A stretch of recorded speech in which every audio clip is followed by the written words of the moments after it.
Our civilization's greatest delusion is the concept of a nuclear war process. We imagine dramatic diplomatic showdowns, tense UN sessions, and weeks of media buildup. But reality is far more clinical, far more efficient. If the order is given this second, you will not have time to finish this video. The logic of a nuclear exchange is a paradox, mutual assured destruction built on absolute mathematical speed. A modern intercontinental ballistic missile does not crawl, it races. From the silo to the target on another continent, it travels at 20 times the speed of sound. This is the geometry of annihilation. In less time than it takes to watch a sitcom, cities vanish. The leaders of the nuclear powers have their subterranean bunkers. You, however, do not. If an alarm sounds, you are not being warned. You are being informed of your imminent evaporation. The physics of this doom allow no room for panic, only for brief, overwhelming realization.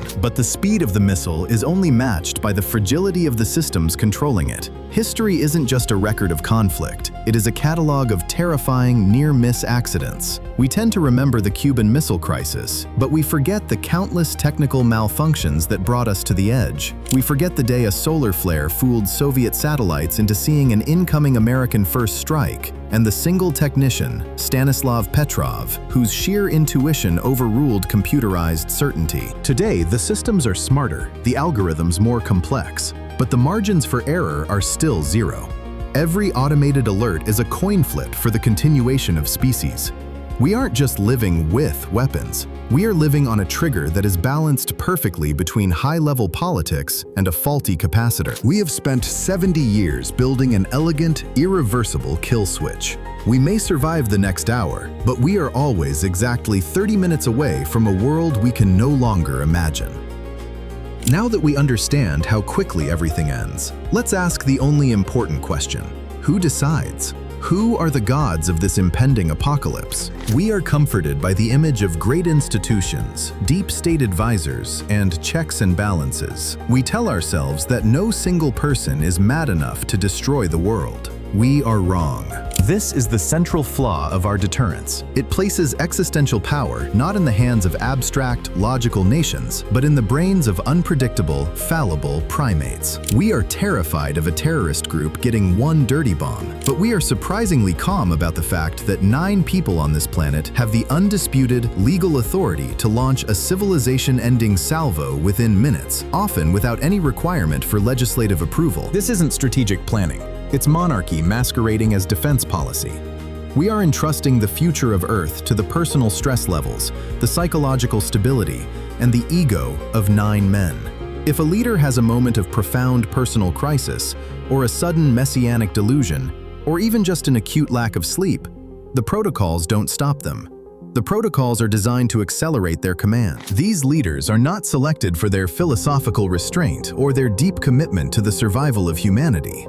They are politicians, driven by ideology, national pride, and the need to appear strong. They use words like preemptive strike and tactical nuclear option as if these are surgical procedures. They manage their arsenals as deterrence. Yet, the very definition of deterrence requires your enemy to believe you are unstable and ruthless enough to actually use them. We haven't created a system for maintaining peace. We have created a global hostage crisis where the hostages are everyone, and the hostage takers are the same people holding the keys to the fallout shelters. The ultimate joke is that the people with the power to initiate the end of days are the ones least likely to suffer its consequences. They are secure in their mountain bases, while their decisions ensure you burn. Forget the fire. The fire is the mercy. If you are within the immediate radius of a megaton blast, you cease to exist before your nervous system can register pain. You become a shadow etched onto a concrete wall. But for the billions of survivors beyond the heat flash, the real nightmare isn't the explosion, it's the atmosphere. Modern wargaming suggests that even a limited nuclear exchange, a few hundred warheads, would ignite enough firestorms to pump 5 million tons of black soot into the upper stratosphere. This isn't smoke that washes away with rain. This is a shroud.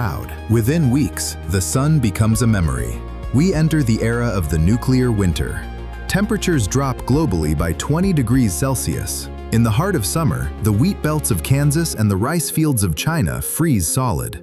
This is the collapse of the caloric floor. We live in a world of just-in-time logistics. Your local grocery store has 3 days of food. Your city has a week of water. When the sun disappears, the global supply chain doesn't just break, it evaporates. You won't be fighting raiders in the wasteland. You will be watching your family starve in a dark, freezing apartment because the photosynthesis that sustains all complex life has been switched off. The radioactive fallout is a slow poison, yes. It will rot the marrow in your bones and turn the soil toxic for generations. But the cold and the hunger are faster. We have spent billions of dollars on the technology of the Big Bang, yet we have no plan for the long dark. We have built a world capable of creating its own extinction-level event, but we lack the collective maturity to realize that in a nuclear war, the winner is simply the person who dies a few days later than their enemy. The smoke eventually clears, but the world it reveals will be a graveyard of a species that was too clever to survive its own shadows.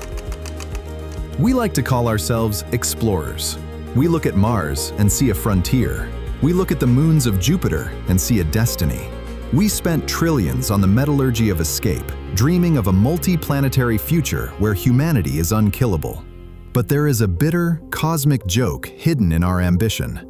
We are trying to build a lifeboat for the ocean while we are busy drilling holes in the bottom of our only ship. The Great Filter is a scientific theory that explains why we haven't found aliens yet. It suggests that every intelligent civilization eventually hits a wall, a technology so powerful that the species destroys itself before it can leave its home star. Our 12,000 nuclear warheads are that wall. We are a toddler holding a loaded Glock, demanding to be led into the adult playground of the galaxy. But the universe doesn't care about our deterrence or our national pride. The laws of physics are indifferent to our flags. If we cannot master the primitive urge to annihilate our rivals over patches of dirt, we are not pioneers. We are a biological error. There is no planet B that can save us from our own stupidity. Even the most advanced Martian colony would be a tomb without the constant support of a healthy Earth. The 240,000 Hiroshimas we have sitting in silos aren't just weapons, they are a statement. They are a confession that we don't actually trust ourselves to survive. We have built a suicide vest for Gaia and called it security. The choice isn't between us and them. The choice is between everything and nothing. We stand at the edge of the most significant crossroads in 4 billion years of evolution. We can either become the species that outgrew its own violence, or we can become a thin layer of radioactive dust in the geological record of a lonely, silent rock. The countdown is still running. The missiles are still warm. The question isn't whether we can reach the stars. The question is whether we deserve to.